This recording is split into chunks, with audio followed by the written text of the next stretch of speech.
Folks, welcome back to the iHealth channel, iHealth Radio, the EMBC network, with your host, Hurricane H. New day, new show. Excellent topic, a topic about mindset, transformation, change for the better, uh, with a guest that's going to take us to a whole different world. So, most people actually believe that change takes time, years of effort, discipline, motivation. But what if the real barrier isn't time, is what happened beneath the surface? Today, we're joined by Tim Shurr, a leader in rapid mindset transformation who has helped thousands, from Fortune 500 executives to entrepreneurs, break through unconscious barriers that drive 95% of their thoughts, decisions, and behaviors. With over 16,000 belief reprogramming sessions and a method designed to create fast, lasting change, Tim brings a practical and powerful approach to personal and professional growth. Tim, welcome to the show, man. Thanks, Hurricane. I'm so excited for our conversation today. Likewise, this is powerful stuff. I mean, mindset and change. I think everybody out there is going through a tough time and trying to figure out life and dealing with things in business in the real world. But we always have we as humans we come up with the excuse of time and I can't do it and so on and so forth. But sometimes it's hard to find the right resource, the right method to change things. And we probably, as I stated a little bit in this introduction, we're looking at the wrong stuff, and you kind of get us to change that and kind of switch to a different way. So let's talk before about that. Let's talk about your work in general, and the whole concept of mindset and consciousness about it, and change in general. Well, we all are trying to live a happier, peaceful, successful life. And sometimes we just feel stuck. Sometimes we feel blocked. And we're doing all the right things, taking the right actions. We're smart, passionate, intelligent people. And yet we still feel like something gets in the way, or we feel like we're being held back. It's kind of like being a high performance race car, but you've got a parking brake set and you don't know it. And so it's creating this drag. And so I wanted to know what happens when it's not mindset, when you have a great mindset, but you still feel stuck, when you still have bad habits, when you're still struggling with your health or your money or your relationships, or with just feeling peaceful inside. A lot of successful people will still find themselves unhappy. And it's like, well, I thought if I was supposed to do all of these actions and get these goals, and then I got them and I'm still not happy. What do I do now? And so I made it my mission in life to figure out what to do then and how to get people unstuck. And I found that we have these beliefs in our minds that come from childhood that influence us as adults. And those are sometimes the breaks, the software. It's like we download some malware accidentally from the internet, and now all of a sudden our computer isn't functioning the way it's supposed to. There's nothing wrong with the computer. There's just some outdated code we need to remove. And so the outdated code for human beings is beliefs, and so it's like pulling the weed out at the root instead of just cutting the weed off at the top. And so that's what I've been focusing on. And over the last 37 years, I figured out how to pull that weed out at the root in minutes instead of, days, years, or a lifetime. Wow, 37 years, damn, that's quite a bit. And again, when I said 16,000 believe reprogramming sessions, I guess I wasn't kidding about that. Those are real numbers for all the time that you've been doing this. But so Yes. you said something that is, I guess everyone watching and listening has been impacted, from our childhood with everything, from our Mhm. socioeconomics, parents, whatever belief we have, even our environment, what country you're born, what state, what city, all the stuff is Mhm. affecting us, Mhm. and then therefore creates a behavior. Now, is it true that it's 95% of our behavior that's driven by the unconscious, and we just kind of like on cruise control here with stuff that's been garbaged in? And I'm It sorry to use is. that, but I think that's what it is. Yeah, well, I mean, it's accurate. Some of it is Okay. garbage. Beliefs that we're not good enough, that we're not worthy, things like that that make us feel like we have to hide or we can't be our full selves, right? So the fear of rejection, the fear of being humiliated, the fear of failure, right? They all come from this deep fear of not being good enough. And that is a garbage belief. So we have beliefs that are useful and empowering as well. So, and I think that as adults, we have to decide what is going to be good for us and what isn't. It's like we got to go inside of ourselves and start sorting things out from an adult perspective with more wisdom. And because most of these beliefs were formed within us when we were children. And so it's like we've got an inner 7-year-old, ruling over our lives, and that's not a good idea. And so I think that it's just a matter of understanding that beliefs are the real issue, and you can have a positive mindset, but if you're not upgrading those beliefs, then that's what's holding you back. And that you have the power to upgrade those beliefs because they're just opinions. They're not facts. They're just opinions. And whatever you've been through in life, those are just experiences. You're the experiencer. You're more powerful than the experiences that you've been through.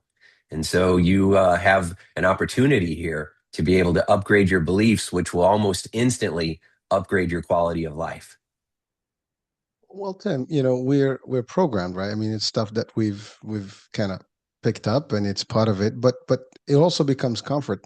I mean, I think that's our problem, right? We're so comfortable with what we know and how we've been, even though we can see sometimes it's not working out because the reaction of the environment around us maybe not as positive, or maybe we're clashing with people, maybe we're not getting the results we want in our world, in life, family, whatever it is, job, career path, and we kind of blame the world for it, or we can say that I don't know what's going on, or just like we're settling for things. What do we have to say about that? I mean, what can we do to kind of unpack all that and reprogram it, as I mean, obviously you do this work, you kind of find someone and kind of twist them inside out, upside down, and kind of bring them to a whole new being, right? So how does that all work? So you're right. Sometimes we get comfortable, but a lot of times we're not comfortable. A lot of times we are stressed, we're pressured, we're unhappy, we're angry, we're self-medicating with food, with sugar, with nicotine, with video games. We're trying to kind of numb ourselves out because we're not happy, but we think there's nothing we can do about it, right? So, and people think, well, I'm just lazy. No, there's beliefs underneath that make you feel like no matter what you do, it's not going to work out anyway because you're not good enough. Or if it does work out, who do you think you are? You think you're special now? You think you're better than us? And so then we're afraid of losing love or losing approval or being abandoned. So it's just a lot more going on than most people understand or realize. So, uh, every garden has flowers and weeds, and uh, we want to make sure that we're watering the flowers and we're pulling the weeds and replacing those weeds, and so that's just part of this process. And when people say that they're comfortable, usually those comfort zones become quicksand traps, right? It's familiar. It's not really comfortable, but it's familiar. It's what we know, and what we know makes us feel safe. And so some people, will say that, I'm content. I feel good. I don't want you to get into my head and mess with my brain because this is what made me successful. This is my mojo. This is what got me to where I am right now. And so they don't realize that what I'm doing is optimizing how your mind works, right? We're optimizing the software. Nobody's walking around with an iPhone 1 anymore. A lot of people have the iPhone 17, and that's because uh, the technology has improved. The software has been updated. And that's what we want to do with our mind, with our human software. We want to optimize the way that we think. We want to optimize the way that we take care of ourselves, the way that we take care of others. And the fastest way of doing that is by understanding the beliefs that are driving all of the thinking, all of the way you feel, and all of the habits that are in place in your life right now. Tim, I'm listening to you, and you're giving analogies and references to the weeds and the and the flowers, and how we need to cleanse that, and also the technology version of that, which is basically we're just these machines that are kind of, maybe stuck with a V1, V01, concept, as opposed to like having the most optimal, level of version of improvement here. And to your point, there's also all this bad, I guess, download that we've had, and it's just not working for us. But now here's the thing. I mean, people go to school, they go to work, and they have an entourage.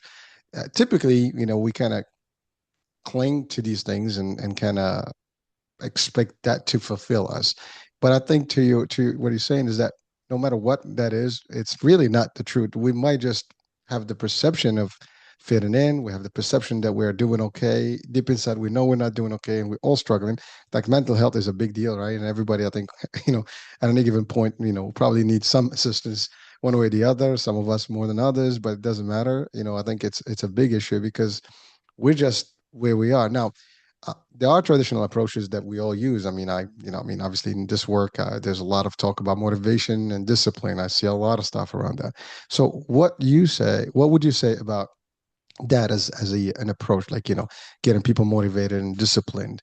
How those things actually fail, to get us to that new being, the new and improved version of ourselves. Well, I think the motivation and the discipline and trying to have a positive attitude are all part of the mindset. And I think it's all very useful. It's important that you're developing yourself so that you can remain calm in uncomfortable situations, that you can figure out how to solve problems so that you can move forward, so that you learn how to treat yourself with love and kindness so that you can then treat others with love and kindness as well, which improves relationships, which improves the quality of your life. So I think that's all important. And think of it as having a barrel and you're pouring water in, and the mindset, all these tools are the water, and you're filling that barrel up with that water. What I focus on is what if there's a hole in the bottom of the barrel? It doesn't matter how much water you pour into that barrel, it's just going to keep flooding right back out. And so when people feel stuck, when they're struggling with their mental health, when they have depression, when they feel anxiety all the time, or if they have what I call achiever syndrome, because a lot of my clients are very successful, top performers, but they still inside, even though they're rich and famous and they're successful on paper, when you look at their life, they feel like they can never stop. They can never take their foot off the gas, because they're going to miss opportunities, or it's all going to fall apart, or someone is going to betray them and they're going to get blindsided. And so no matter how successful we are, we feel like it's never enough, and it just causes us to feel more unsafe and more pressured. So the more successful you become, the more you start to hesitate, the more you start to not be able to sleep at night, the more you can't turn your mind off, right? The more you can't go on a vacation because you can't sit down and rest without being on your phone, sending emails, and trying to get something else off your to-do list. And so, I started out focusing on mindset and adding more water to the barrel.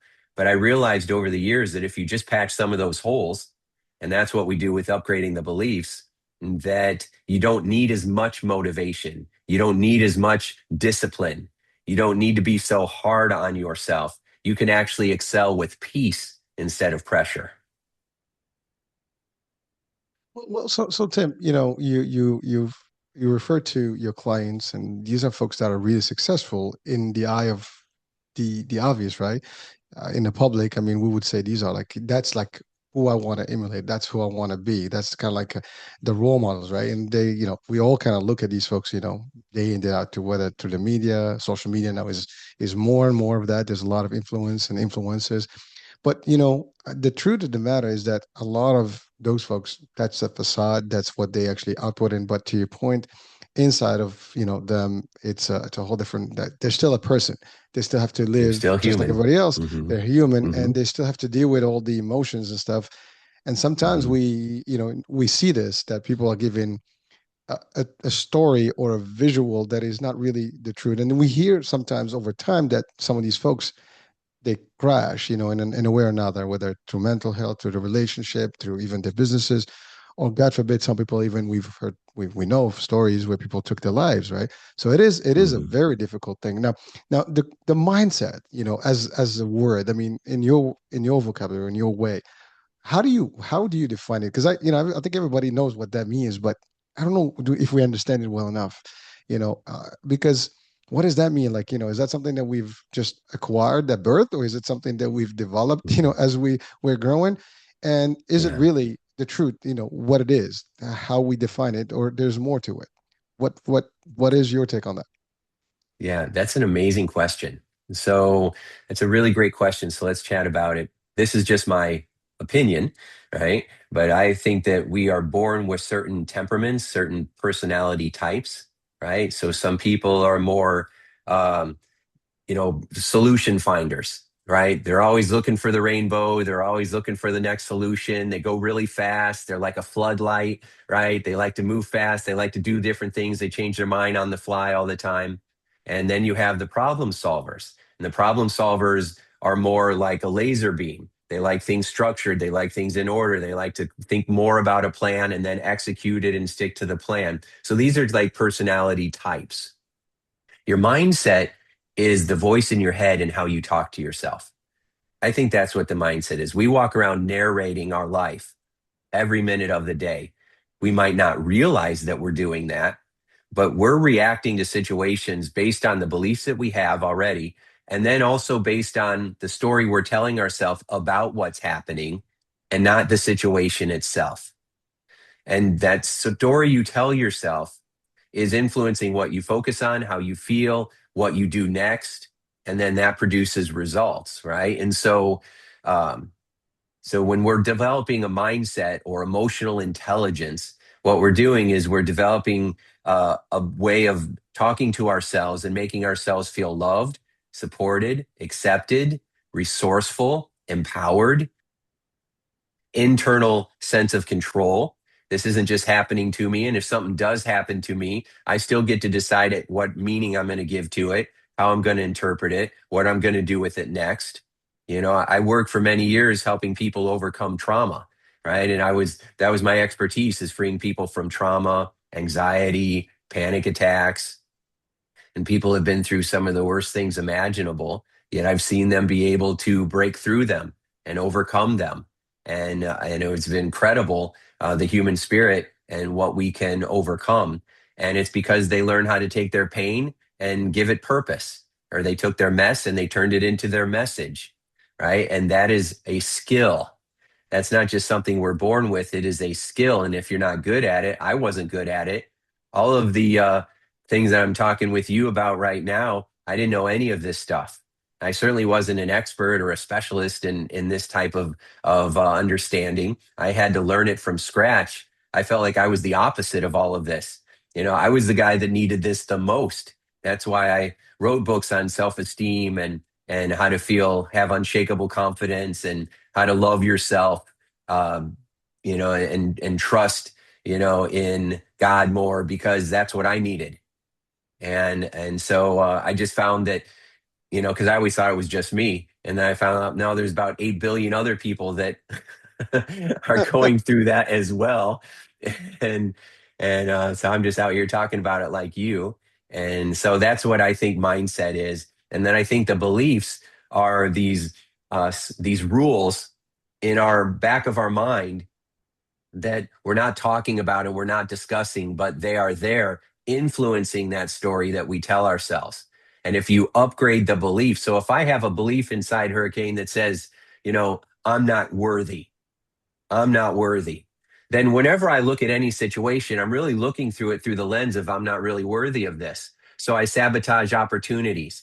I could make more money, but I'm comfortable where I'm at because I really don't think I'm worth more money. Or I've tried to get more money, but I wouldn't really ask for what I wanted. And so then I didn't get it. And I just assume that's just because of how it is, not really because I didn't ask for it. Right. And so we don't understand how much our beliefs are influencing that story we tell ourselves or our mindset. Well, thank you, Tim. So, just as listening to you, how much of this is conscious versus subconscious? I mean, are we actively monitoring this stuff? Or just like stuff that's happening because, again, of all the baggage and beliefs that we've, had, over the years. Because I think all of us are like sometimes on cruise control, sometimes we think we're in control. What's really the take on that? I mean, because to your point, we all are we're gonna need help, and we all are searching for that best formula for us to be the most, I guess, the optimum version of us, as I said earlier. So, How does that work? Yes, another great question. And you actually gave the answer to that a little earlier. About Okay. 95%, about 95% of what's going on inside of our mind is unconscious. It happens so fast. In fact, cognitive researchers, people who study the brain and human behavior, they said that sometimes our brain makes a decision that we're going to act upon, sometimes a full 5 or 6 seconds before we have any conscious awareness that we were going to make that choice. Right? They had some really cool exercise where they could watch. They hooked your brain up to an MRI or EKG, or I forget which it is. I'm not a medical doctor, but they hooked it up to a brain so that they could watch the activity in the brain, right? And so when they, yeah, an EKG is for your heart. So many doctors listen to me, they're like, oh, this guy.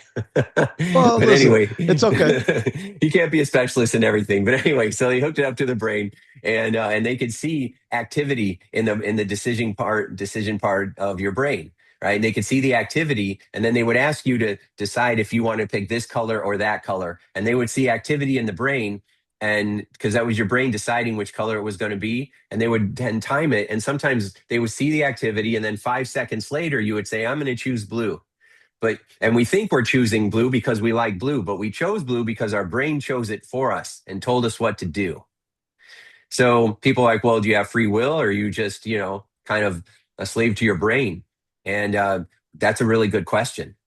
That's a really good question, because when you have these beliefs, it will cause you to live your life in a certain way. You will sabotage yourself your whole life. You will remain addicted to drugs or alcohol or relapse constantly. You will struggle to stop smoking or stop overeating, right? Because I just love sugar, right? Or I can't break the habit, right? Or the other things that we do that seem to be self destructive in our life. It's because we're running a program. Your computer runs software programs. You can't just yell at your computer, stop it.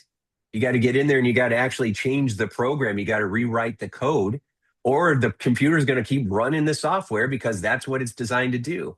Our brain is running the software programs you have. Now, another point to this, which is so important, is that most of the clients that I work with who are successful, intelligent people, we go back to these experiences and we go back to these times when they were 5 years old, 7 years old, 3 years old, and some experience that they don't even remember having. And they didn't even remember the belief that was in there. And some of them are shocked to hear that they still have this belief inside of them that they're not good enough, or they're going to lose love, right? Or they're not safe.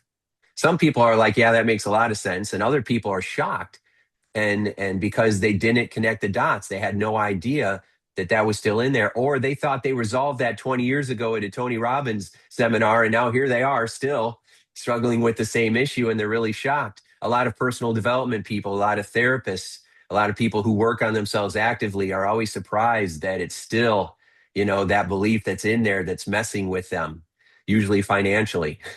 And so yeah, a huge part of this is unconscious. One quote for you came from Carl Jung, who was like a student of Sigmund Freud, and he said the goal of life is to make the unconscious conscious. Otherwise, it will rule over you, and you will call it fate. Well, yeah, I mean, these are some pioneers in this space, and certainly that's a powerful quote. Well, so now that you've referred to believe a couple of times, a few times actually. So I know your method is a one believe away method. So I mean, it creates rapid change. So how is that different from like a regular therapy or years of therapy and coaching? I mean, you have an Yes. actual method that you've developed that rewires people, changes people how they behave, and certainly, you know, you basically have a new person, almost instantly through the process. How does that all work? And if you can guide us through this particular method. Yeah, again, I love your question. So wise. So I always say the power of your life is being determined by or the quality of your life is being determined by the quality of the questions you ask all day long. So these are high quality questions. So the way that because I started out in psychology, my degrees are in clinical psychology. And so I used the cognitive behavioral therapy. I was doing the inner child work. I would go back and we would look at situations differently. Instead of it being painful or you not feeling loved or appreciated, we would go back, and instead of you being bullied, we'd have you imagine standing up and you beat the bully, right? And I'd try to help people take their power back, and they would feel really good for a little while, but then they would slide back. I'm like, why? or I'd work with weight loss clients, and then I learned hypnotherapy. And so I was using hypnotherapy and affirmations and telling them that they love salad and cookies are gross. And then they would lose 20 or 30 pounds. And then over time, they'd start to gain that 20 or 30 pounds back. And I'm like, why? Right? Because we're doing this mindset and we've associated pleasure and pain in the right way. We're associating pleasure to the actions that get you results and pain to the activities that are sabotaging you. So we have it clear now because most people have that backwards, people that are struggling. And when we procrastinate, we're associating pain to the goal. That's why we procrastinate. It's a protection strategy from your brain because we don't want to feel rejection or feel like we're a loser or something like that. So uh, so why wasn't it actually creating lasting, sustainable change? Then I started noticing that if we go back and we're taking care of that little inner child that was hurt, that's great.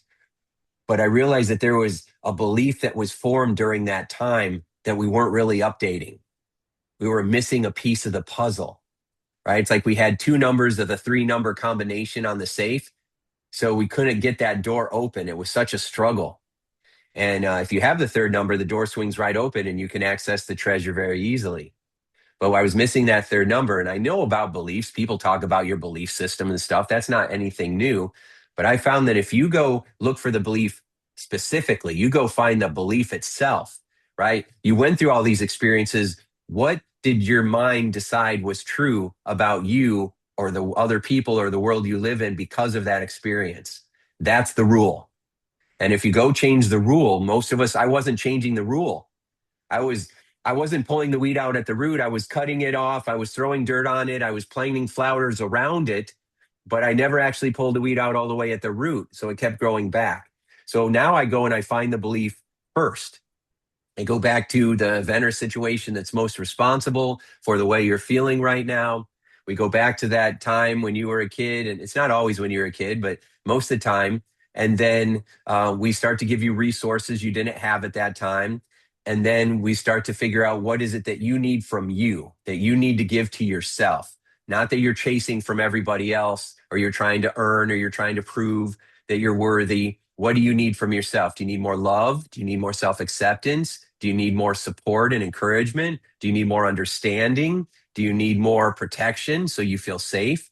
And then whatever it is that we need, we start giving it to ourselves. Most of the time, we're trying to get it from others and we're trying to prove that we're worthy. That's why we try to make all this money. That's why we try to be successful. That's why we want power. That's why we try to be helpful or friendly to everybody. Because that's why we're trying to be funny or why we always get in trouble because we're chasing those feelings instead of just giving it to ourselves.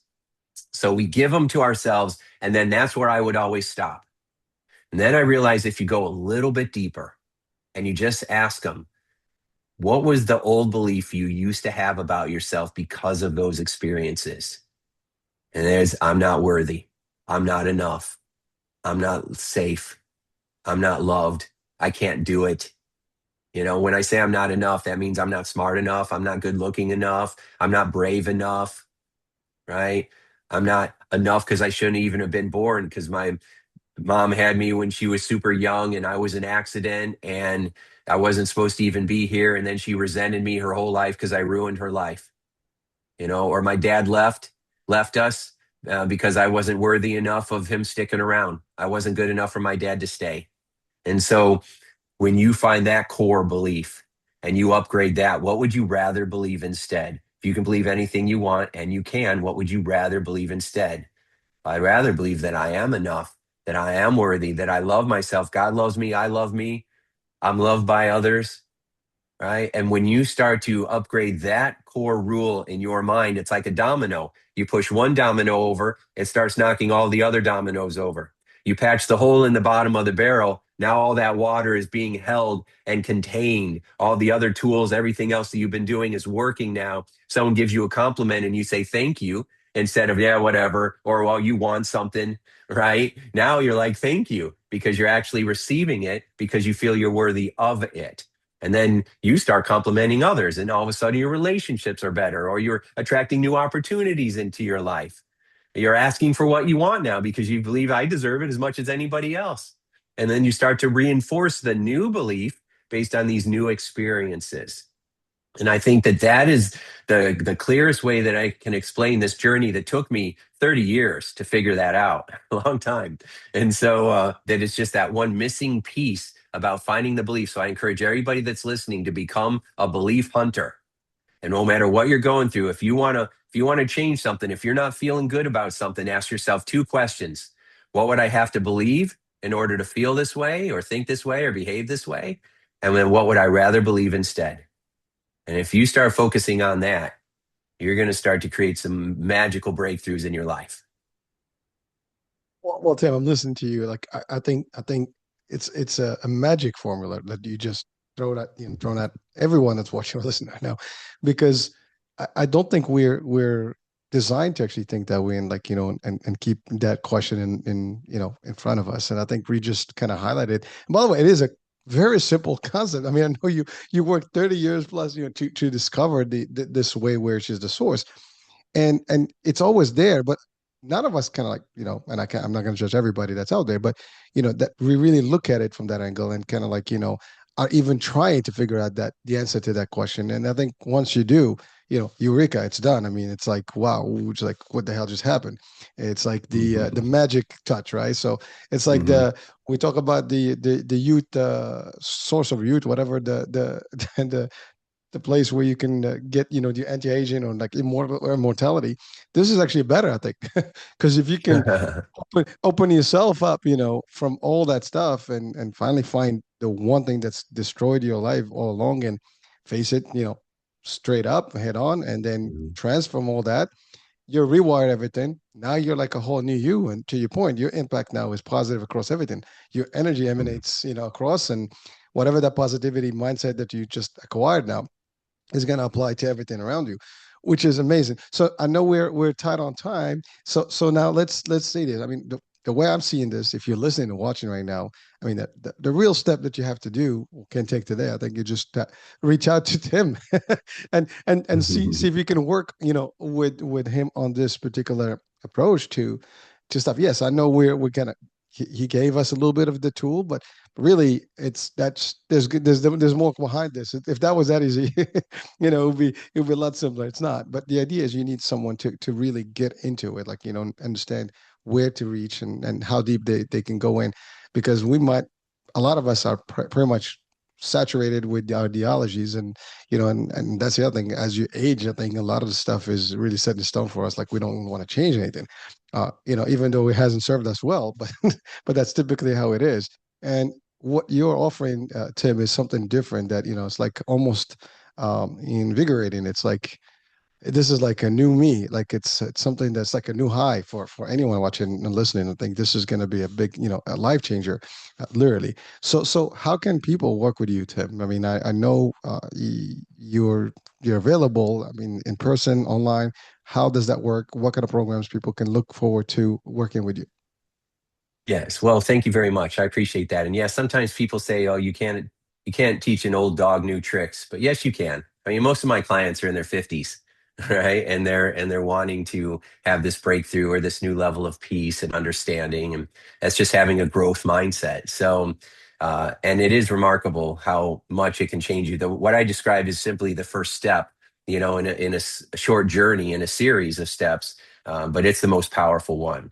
As far as connecting, we've got a couple of things.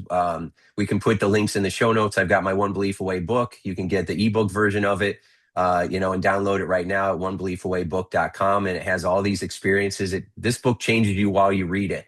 It doesn't tell you what you should be doing. My exercises are in there. So as you're reading it, it's upgrading the beliefs for you, which is pretty powerful. And then I've got this 4-minute video called High Performance Switch. You can get a free copy if you subscribe to this show. You give it 5 stars and you share this episode with your friends because this is awesome and this show is so good that everybody should be promoting Hurricane and revving it up. So and then we'll put the link in there and you can get that 4-minute switch and get back into flow in about just like that. Well, Tim, thank you so much for giving me the the kudos there as well, and I appreciate it. And frankly, folks, I mean, yes, we will have the link in the description of the show. Do check it out. Do work on it. I mean, the book is there to guide you. Certainly, you can. Now you operate, I guess, globally or Mhm. through online. So now with digital Yes. access, I think you can have people anywhere around the world Yes. and work with them. Yes. So this expertise is available, folks, no matter what. I mean, I know we have an audience in the U.S. and in North America, but we have also worldwide audiences, and sometimes these services may or not be available all over the place. By the way, I did recover that word, the fountain of youth that I was looking for earlier. But listen, I think people got the gist of it. But I had just like Yes. sometimes Yeah. you get a block. Well, listen, Tim, I know Like you me have and a my brain scan. That's right. listen. Too Maybe I many need things go. one. But we find a lot of synapses, in there, like in a lot of signals going, in full That's force right. in the short term. But I Yeah. appreciate the time. I know you have another show because you're making a difference and working, around the clock here to send these beautiful, powerful tools to the world. And so I want to thank you, Tim, for being with us and for really sharing, these insights. And yes, I wish I had more time, but certainly we have access to you, and maybe we can bring you back and we can go deep dive on another piece of this, no problem. Anything you want to leave our audiences before we close today? Yeah, just remember that no matter what you've been through and what you're going through now, you're just one belief away from your next big breakthrough, right? It doesn't matter what shows up. What matters is how you show up. Doesn't matter what happens to you. What matters is what you're going to bring to the situation. That's where your power is. And you are more than worthy of living whatever kind of joyful life you desire. So go get it. And Hurricane, thank you so much. I look forward to our next conversation. Well, likewise here, and that's all, folks. This is a powerful tool that's available to you. This particular show will make a difference definitely in your lives. And that being said, I'm Hurricane H. We'll be talking soon. New day, new show, new topic. Bye for now.